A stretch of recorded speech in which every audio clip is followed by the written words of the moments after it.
In the name of the Father, Son and Holy Spirit. Amen. ਅੱਜ ਸਾਰੇ ਸੁਣਨ ਵਾਲੇ ਭੈਣ ਭਰਾਵਾਂ ਨੂੰ ਪ੍ਰਭੂ ਯੀਸ਼ੂ ਮਸੀਹ ਦੀ ਜੈ ਹੋ। ਅੱਜ ਅਸੀਂ ਵਚਨ ਦੇ ਬਾਰੇ ਗੱਲ ਕਰਾਂਗੇ। ਪਵਿੱਤਰ ਸ਼ਾਸਤਰ 'ਚ ਵਚਨ ਸਾਨੂੰ ਕੀ ਦੱਸਦਾ। ਜਦੋਂ ਇਹ ਧਰਤੀ ਤੇ ਸਵਰਗ ਆਕਾਸ਼ ਤੁਸੀਂ ਤੇ ਮੈਂ ਨਹੀਂ ਸੀ, ਉਦੋਂ ਇਸ ਤਰ੍ਹਾਂ ਕੀ ਸੀ ਇੱਥੇ ਕਿ ਪਾਣੀ ਸੀਗਾ ਸਾਰੇ, ਤੇ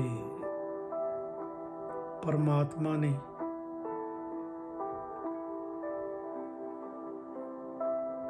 वचन किया। किस तरह लिखा पवित्र शास्त्र, आदि में वचन था और ये वचन परमेश्वर के साथ था और वचन ही परमेश्वर है। सो इस चीज़ ਨੂੰ नोट करो सब तो पहला कि परमात्मा ने वचन दे राही सारी कुछ ये रचना रची, धरती दी, सौर मंडल ਦੀ, ਆਕਾਸ਼ ਦੀ,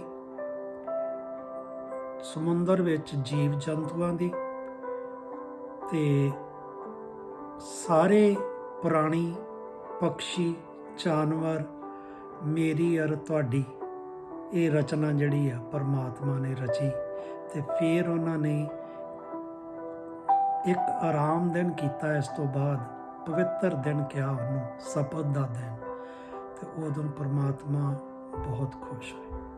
ਸੋ ਸਭ ਤੋਂ ਪਹਿਲਾਂ ਅਸੀਂ ਜਾਣੀਏ ਇਸ ਚੀਜ਼ ਦਾ ਕੀ ਅਰਥ ਹੋਇਆ ਕਿ ਸਭ ਤੋਂ ਪਹਿਲਾਂ ਵਚਨ ਸੀ, ਤੇ ਵਚਨ ਕਿਹਦੇ ਕੋਲ ਸੀ? ਪਰਮਾਤਮਾ ਦੇ ਕੋਲ।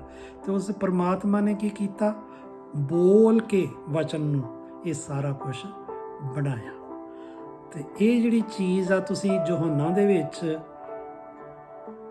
1:14 'ਚ ਤੁਸੀਂ ਇਹ ਪੜ੍ਹ ਸਕਦੇ ਜੋ ਕਿ ਵਚਨ ਕਿਵੇਂ ਸੀਗਾ। ਫਿਰ ਪ੍ਰਭੂ ਨੇ ਸਾਨੂੰ ਇੱਕ ਗੱਲ ਦੱਸੀ ਕਿ ਮਨੁੱਖ ਕੇਵਲ ਰੋਟੀ ਸੇ ਹੀ ਨਹੀਂ परंतु हर एक वचन से जो परमेश्वर के मुख से निकलता है जीवित रहेगा। परमात्मा ने सानू इस चीज़ के उत्ते एक शिक्षा दी कि ये जिहड़ा जीवन है ना, सानू ये कला रोटी ते नहीं निर्भर करता। जे परमात्मा दे असी वचनां नू मन्नीए ते वचनां दे उत्ते चलीए तां भी असी जिहड़े आ वो जीवित रह सकदे ने। भजन संहिता 111 ਦੇ ਵਿੱਚ 11 ਪੜਾਂਗੇ ਆਪਾਂ ਬਾਈਬਲ ਦੇ ਵਿੱਚ। मैंने तेरे वचन को अपने हृदय में रख छोड़ा है कि तेरे विरुद्ध पाप ना करूं।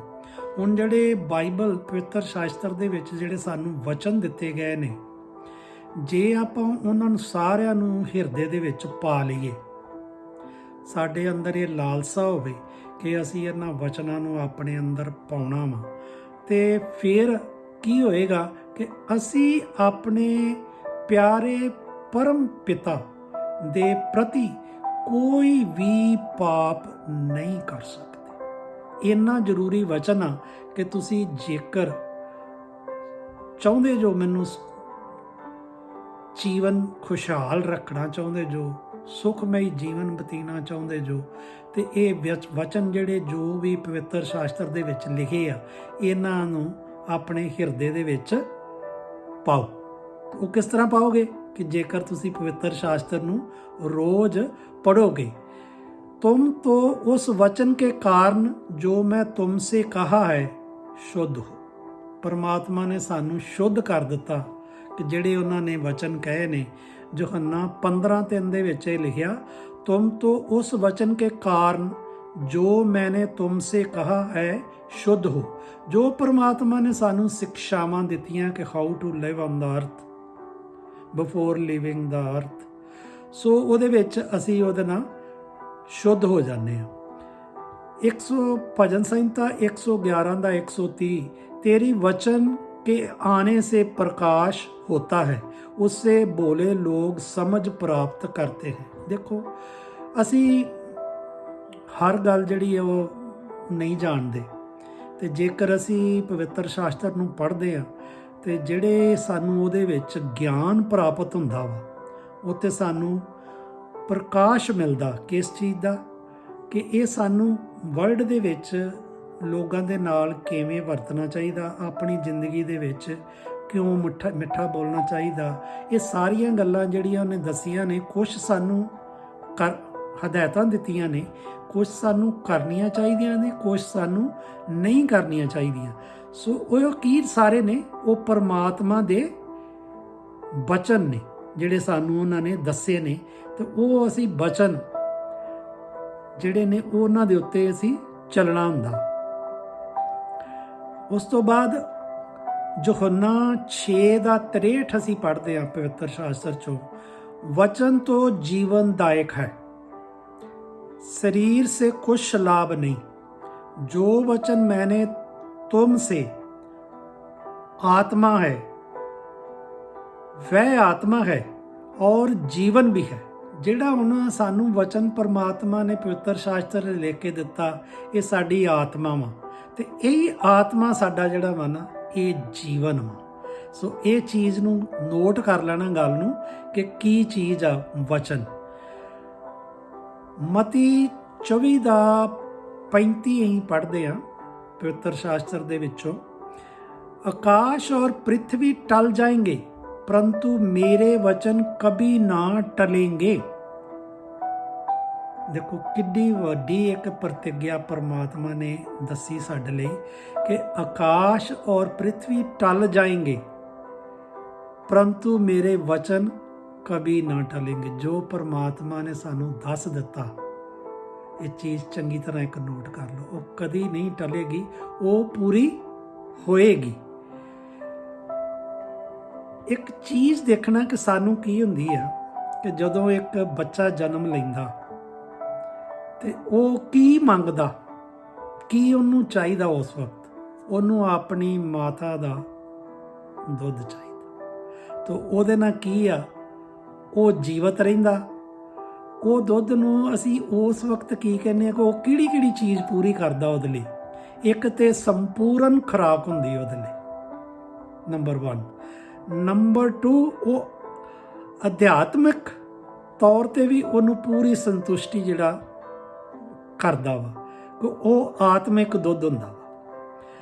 हुण इहदे विच इहदे बारे असीं पवित्र शास्त्र दे विचों पढ़दे आ, पतरस 2:2 उह च की लिखिया वा पवित्र शास्त्र दे विच, पतरस 1 ते 2:2, नए जन्मे हुए बच्चों की नाई निर्मल आत्मिक दूध अर्थात परमेश्वर के वचन की लालसा करो ताकि उसके द्वारा उद्धार पाने के लिए बढ़ते जाओ। जिस तरह एक बच्चा अपनी माँ तो मदर तो माता तो मिल्क लेंदा, आत्मिक दूध पींदा, तो ਉਹਦੇ ਵਿੱਚ ਫਿਰ ਕੀ ਹੁੰਦਾ, ਉਸ ਤੋਂ ਬਾਅਦ ਉਹ ਵੱਡਾ ਹੋਣਾ ਸ਼ੁਰੂ ਹੋ ਜਾਂਦਾ, बढ़ना शुरू हो ਜਾਂਦਾ। ਇਸੇ ਤਰ੍ਹਾਂ ਹੀ ਪਰਮਾਤਮਾ ਨੇ ਬਹੁਤ ਸੁੰਦਰ ਗੱਲ ਸਾਨੂੰ ਇਹ ਦੱਸੀ ਆ ਕਿ ਤੁਸੀਂ ਵੀ ਇਸ ਪਵਿੱਤਰ ਸ਼ਾਸਤਰ ਦੇ ਬਚਨਾਂ ਦੀ ਲਾਲਸਾ ਕਰੋ ਤੇ ਇਹ 'ਤੇ ਚੱਲੋ, ਆਪਣੀ ਜੀਵਨ ਜਿਹੜਾ ਵਾ ਇਹਦੇ 'ਤੇ ਬਤੀਤ ਕਰੋ, ਤੇ ਕੀ ਹੋਏਗਾ, ਤੁਸੀਂ ਉਧਾਰ ਪਾਉਣ ਲਈ बढ़ते ਜਾਓਗੇ।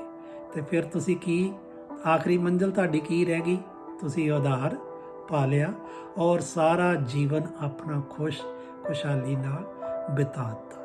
ਸੋ ਇਹ ਅੱਜ ਦੇ ਬਚਨ ਸਾਡੇ ਨੇ ਕਿ ਪਰਮਾਤਮਾ ਦੇ ਕੋਲ ਵਚਨ ਸੀ, ਪਰਮਾਤਮਾ ਨੇ ਵਚਨ ਮੂੰਹੋਂ ਬੋਲੇ ਤੇ ਕਿਸ ਤਰ੍ਹਾਂ ਸਾਡੇ ਹੋਇਆ। ਹੁਣ ਸਾਨੂੰ ਪ੍ਰਾਰਥਨਾ ਕਰਨ ਦੇ ਵਿੱਚ ਵੀ ਕੀ ਚੀਜ਼ ਆਉਂਦੀ ਆ, ਵਚਨ। ਸੋ ਸਾਨੂੰ ਸਾਰਾ ਦਿਨ ਸਭ ਤੋਂ ਪਹਿਲਾਂ ਕੀ ਕਰਨਾ ਚਾਹੀਦਾ, ਜਦੋਂ ਹੀ ਉੱਠਦੇ ਹਾਂ ਸਾਨੂੰ ਪਰਮਾਤਮਾ ਦਾ ਸ਼ੁਕਰੀਆ ਅਦਾ ਕਿਸ ਤਰ੍ਹਾਂ ਕਰਨਾ ਚਾਹੀਦਾ, ਬੋਲ ਕੇ ਵਚਨਾਂ ਦੇ ਰਾਹੀਂ। ਜਦੋਂ ਵੀ ਪ੍ਰਾਰਥਨਾ ਕਰਨੀ, ਜੋ ਕੁਝ ਵੀ ਤੁਸੀਂ ਮੰਗਣਾ ਚਾਹੁੰਦੇ ਜੋ ਪਰਮਾਤਮਾ ਦੇ ਕੋਲੋਂ, ਉਹ ਆਪਣੇ ਵਚਨਾਂ ਰਾਹੀਂ ਮੰਗੋ। ਇੱਕ ਤੁਹਾਨੂੰ ਗੱਲ ਦੀ ਸ਼ਾਇਦ ਪਤਾ ਹੋਵੇ, ਬਚਪਨ ਤੋਂ ਲੈ ਕੇ ਅੱਜ ਤੱਕ ਕਹਿੰਦੇ ਆ ਕਿ ਜਿਹੜੇ ਵਚਨ ਨੇ ਜੋ ਤੁਸੀਂ ਮੰਗਦੇ ਹੋ ਉਸੇ ਤਰ੍ਹਾਂ ਹੀ ਹੁੰਦਾ ਵਾ। ਸੋ ਇਸ ਕਰਕੇ ਸਾਨੂੰ ਕਦੀ ਵੀ ਮੰਦਾ ਸ਼ਬਦ ਨਹੀਂ ਬੋਲਣਾ ਚਾਹੀਦਾ, ਹਮੇਸ਼ਾ ਸੁੰਦਰ ਸੁਹਾਵਨੇ ਸ਼ਬਦ ਜਿਹੜੇ ਆ ਉਹ ਉਚਾਰਨ ਕਰਨੇ ਚਾਹੀਦੇ ਨੇ, ਬੋਲਣੇ ਚਾਹੀਦੇ ਨੇ। ਮੂੰਹ ਤੋਂ ਵਚਨ ਜੋ ਵੀ ਕੱਢੋ ਬਹੁਤ ਸੋਹਣਾ ਕੱਢੋ, ਕਿਉਂਕਿ ਪਰਮਾਤਮਾ ਸਾਡੇ ਸਾਰੇ ਵਚਨ ਸੁਣਦਾ ਔਰ ਸਾਰਾ ਕੁਝ ਜਗਤ ਦੇ ਵਿੱਚ ਬਣਿਆ ਵਚਨ ਦੇ ਰਾਹੀਂ। ਸੋ ਜਿੰਨਾ ਵੀ ਤੁਸੀਂ ਪਿਆਰ ਔਰ ਆਦਰ ਪਰਮਾਤਮਾ ਨੂੰ ਦਿੰਦੇ ਹੋ, ਓਨਾ ਹੀ ਆਦਰ ਤੁਸੀਂ ਆਪਣੀ ਬੋਲੀ ਨੂੰ ਦਿਓ, ਔਰ ਬੋਲੀ ਹੀ ਤੁਹਾਨੂੰ ਸਾਰੀਆਂ ਸੁੱਖ ਦੀਆਂ ਸੁਖਦਾਵਾਂ, ਸੁਖਮਈ ਜੀਵਨ, ਖੁਸ਼ਮਈ ਜੀਵਨ, ਖੁਸ਼ਹਾਲ ਜੀਵਨ ਸਾਰਾ ਦਿੰਦੀ ਹੈ। ਦੁਸ਼ਮਣ ਦੇ ਨਾਲ ਵੀ ਤੁਸੀਂ ਗੱਲ ਕਰੋਗੇ, ਪਿਆਰ ਦੇ ਵਚਨ ਬੋਲੋਗੇ, ਤੇ ਉਹ ਆਪਣਾ ਗੁੱਸਾ ਭੁੱਲ ਕੇ ਕੀ ਕਰੇਗਾ? ਤੁਹਾਡੇ ਨਾਲ ਪਿਆਰ ਕਰਨਾ ਸ਼ੁਰੂ ਕਰ ਦੇ। ਇਸ ਕਰਕੇ ਭੈਣ ਭਰਾਓ, ਆਪਣੇ ਵਚਨਾਂ ਨੂੰ ਇੰਨਾ ਸਹਿਜ ਤਰੀਕੇ ਦੇ ਨਾਲ, ਮਿਠਾਸ ਦੇ ਨਾਲ ਬੋਲੋ ਕਿ ਉਸ ਵਚਨਾਂ ਦੇ ਵਿੱਚੋਂ ਸ਼ਹਿਦ ਵਰਗੀ ਬਾਤ ਹੋ, ਮਿਠਾਸ ਹੋ ਔਰ ਖੁਸ਼ਬੂ ਵੀ ਹੋਏਗੀ। ਕਿਉਂਕਿ ਉਹ ਜਿਹੜੇ ਵਚਨ ਤੁਸੀਂ ਬੋਲਨੇ ਪਰਮਾਤਮਾ ਦਾ, ਆਪਣੇ ਹਿਰਦੇ ਜਿਹੜੇ ਆ ਪਰਮਾਤਮਾ ਦੇ ਸ਼ਬਦਾਂ ਨਾਲ ਪਵਿੱਤਰ ਸ਼ਾਸਤਰ ਚੋਂ ਭਰੇ ਨੇ। ਤੇ ਉਹ ਕੀ ਕਰਦੇ ਨੇ? ਸਾਨੂੰ ਬਾਹਰ ਜਦੋਂ ਅਸੀਂ ਕਿਸੇ ਨਾਲ ਪਿਆਰ ਨਾਲ ਗੱਲ ਕਰਦੇ ਹਾਂ ਔਰ ਉਹਦੇ ਸਾਰੇ ਗੁਨਾਹ ਮਾਫ ਕਰਦੇ ਹਾਂ, ਉਹਦਾ ਨਹੀਂ ਕੁਝ ਵੀ ਅਸੀਂ ਮਾਫ ਕਰਦੇ, ਆਪਣਾ ਹੀ ਕਰਦੇ ਹਾਂ, ਆਪਣਾ ਹੀ ਖੂਨ ਸਾੜਦੇ ਹਾਂ ਜੇ ਅਸੀਂ ਗਲਤ ਕੰਮ ਕਰਦੇ ਹਾਂ। ਸੋ ਇਸ ਕਰਕੇ ਸਾਨੂੰ ਕੀ ਆ ਕਿ ਵਚਨ ਜਿਹੜੇ ਨੇ ਉਹ ਸੁੰਦਰ ਤੋਂ ਸੁੰਦਰ, ਸੋਹਣੇ ਤੋਂ ਸੋਹਣੇ, ਸੁਹਾਵਣੇ ਤੋਂ ਸੁਹਾਵਣੇ, ਪਿਆਰ ਭਰੇ, ਮਿੱਠੇ ਬੋਲਣੇ ਚਾਹੀਦੇ ਆ। ਸੋ ਵਚਨਾਂ ਦੇ ਨਾਲ ਹੀ ਸਾਰਾ ਕੁਝ ਹੁੰਦਾ। ਮੈਂ ਆਪਣੀ ਅੱਜ ਦੇ ਲੈਕਚਰ ਦੇ ਉੱਤੇ ਵਿਸ਼ਰਾਮ ਕਰਨਾ। ਸੋ ਮੇਰੇ ਭੈਣ ਭਰਾਵਾਂ ਨੇ ਸਮਝ ਲਿਆ ਕਿ ਵਚਨ 'ਚ ਕਿੰਨੀ ਤਾਕਤ ਆ, ਤੇ ਸਾਨੂੰ ਜਿਹੜੀ ਵੀ ਪ੍ਰਾਰਥਨਾ ਕਰਨੀ ਚਾਹੀਦੀ ਉਹ ਵਚਨ, ਸੁੰਦਰ ਵਚਨ ਦੇ ਨਾਲ ਕਰਨੀ ਚਾਹੀਦੀ। ਹੁਣ ਮੈਂ ਆਏ ਹੋਏ ਸਾਰਿਆਂ ਭੈਣ ਭਰਾਵਾਂ ਦੀ ਪ੍ਰਾਰਥਨਾ ਕਰਦਾ ਪ੍ਰਭੂ ਯੀਸ਼ੂ ਦੇ ਅੱਗੇ, ਇਹਨਾਂ ਮੇਰੇ ਸਾਰਿਆਂ ਭੈਣ ਭਰਾਵਾਂ ਨੂੰ ਸੁੱਖ, ਸ਼ਾਂਤੀ, ਸਮਰਿੱਧੀ, ਧਨ ਵਰਿੱਧੀ ਤੇ ਤੰਦਰੁਸਤੀ ਦਾ ਦਾਨ ਬਖਸ਼ੋ, ਔਰ ਪ੍ਰਭੂ ਯੀਸ਼ੂ ਦਾ ਇਹਨਾਂ ਤੇ ਅਨੁਗ੍ਰਹਿ बना रहे। ये स्वर्गीय पिता, जैसे आपकी इच्छा स्वर्ग में पूरी होती हो, धरती पर भी हो। आपका राज आए, हमें दिन भर की रोटी दिया करे। आप ही हमारे जीवन की रोटी और बल हो। जैसे हम अपने अपराधियों को क्षमा करते हैं, आप भी हमारे अपराधों को क्षमा कीजिए। किसी परीक्षा में मत डालिए, सब बुराइयों से बचा के रखें। ये सारा जलाल और पराक्रम हमेशा हमेशा के लिए आपका है। In the name of the father, Son and Holy Spirit. Amen. God bless you, my sister and brothers. God is peace with you. Thank you, thank you, thank you. Prabhu Yeshu Masih ki jai. Praise the Lord. Praise the Lord.